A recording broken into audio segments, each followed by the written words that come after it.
Imagine you directed The Witcher 3 Wild Hunt, served as VP on Cyberpunk 2077, a leader at CD Projekt Red, one of gaming's true giants. That's the kind of career you and 99% of devs would give anything for.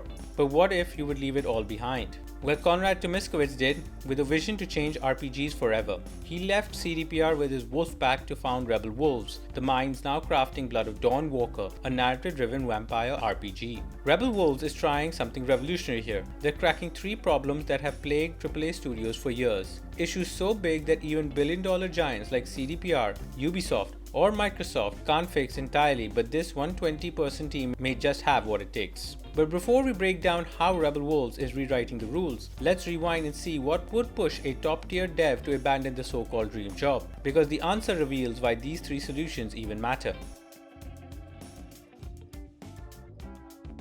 Konrad Tomiskowicz started at CD Projekt Red in 2004 as a tester, just a guy grinding in QA at a tiny but ambitious studio.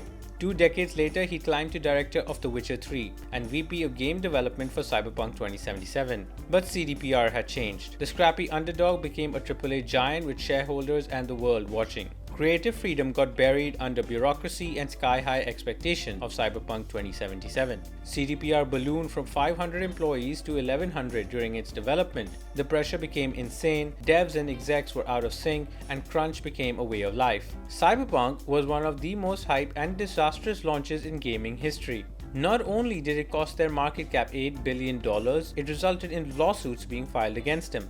That's the kind of thing that happens when execs double down on crunch, burnout, and top-down mandates. In 2021, workplace allegations hit Konrad. He was cleared, but it was the last straw. The CDPR he knew was gone, replaced by a corporate machine. So he walked away, risking it all to chase a new vision, rewrite the rules of RPGs, but he didn't walk alone. Konrad brought with him some of the key architects of Witcher 3's magic, each with a distinct impact on the game's development. Matthias Tomiskowicz was the lead quest designer, shaping the unforgettable branching storylines and player choices. Jakub Zamelek contributed majorly to Witcher 3's narrative depth, dialogue, and expansions, including Blood and Wine. Bartolomé Gaval established the game's iconic visual style and atmosphere, and Daniel Sadowski helped craft the core gameplay systems that made the world feel alive and reactive. Now, these visionaries are the core leadership on Blood of Dawnwalker, bringing their expertise to a bold, new dark fantasy universe, this time with no limits. Rebel Wolves have set out to redefine the RPG genre, not make Witcher clones. These developers live and breathe RPGs. It's their motto. Drawing on lessons learned at CDPR, the leadership knew real innovation demanded a new kind of environment, one where the vision is shaped by the creators themselves, where rewards are shared, and where tight-knit collaborative teams can stay nimble and focused. This is where things get interesting. These aren't just ex-Witcher devs making another fantasy world. They're applying every painful lesson from the past to build smarter and better. And their first move is the one thing every AAA studio aims for: agility. Agile isn't just about speed, it's about not biting off more than you can chew. When everyone on the team has a real voice in shaping the scope, while ambitions get checked and the workload matches reality. That's how you harness a tight, skilled group who can deliver on promises and rapidly prototype new ideas. The average AAA game takes 4 to 6 years. Small teams can prototype in weeks. Rebel Wolves' total strength is just 120 people, making such prototyping that much easier. Small teams make Agile work, but try scaling up to Ubisoft size, hundreds of devs, layers of management, stakeholders demanding predictability, and flexibility gets buried under bureaucracy. Just ask the director of Expedition 33, who joked it would have taken 25 years to finish under Ubisoft's processes.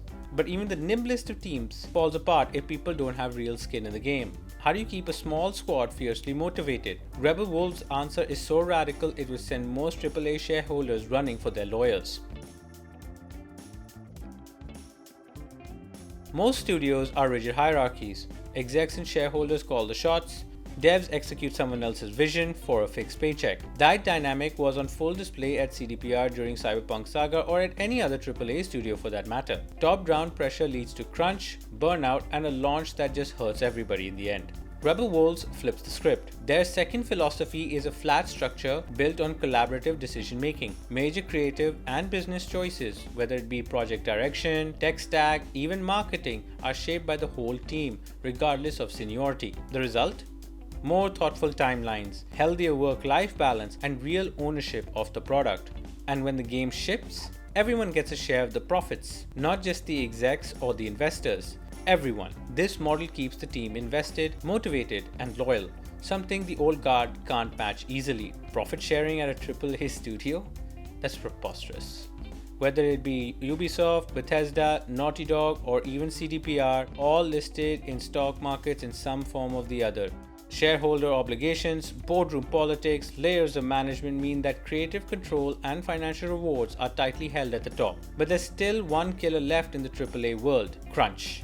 And it's the hardest fix of all, with lasting consequences.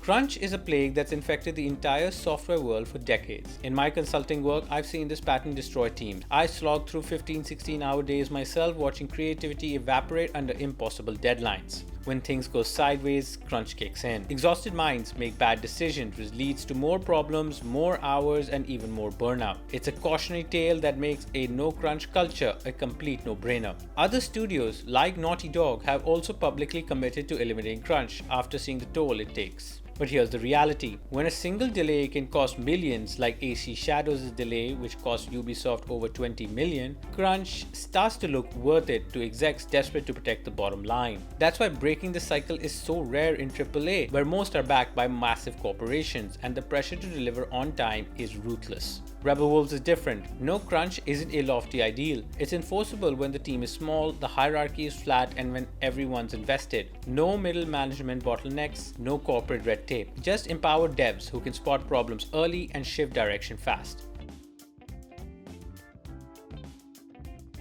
Put these three philosophies together and you're not just staring at good intentions. You're staring at a tactical blueprint that addresses every pain point AAA studios have been facing for years. If Rebel Wolves pulls this off, it's not just another RPG on the horizon. It's a new way to deliver games better. While giants like Ubisoft and CDPR get bogged down in bureaucracy and shareholder pressure, Rebel Wolves is proving that you can build ambitious RPGs with a team that's empowered, invested, and able to deliver on their vision. No more soul-crushing crunch. No more top-down mandates, no more faceless corporate decision-making. Instead, you get a studio where every member has skin in the game, literally, and where innovation isn't just allowed, it's expected. If Blood of Dawnwalker lands as hard as it looks, Rebel Wolves may force the entire industry to rethink how games are made. We've already seen what a small team can deliver with Claire Obscure Expedition 33. So can this 120-man strong team with profit sharing and no crunch actually outplay billion-dollar corporations? What do you think?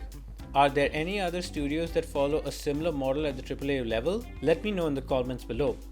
If you want more deep dives like this, hit subscribe and join the Imagine Kush crew.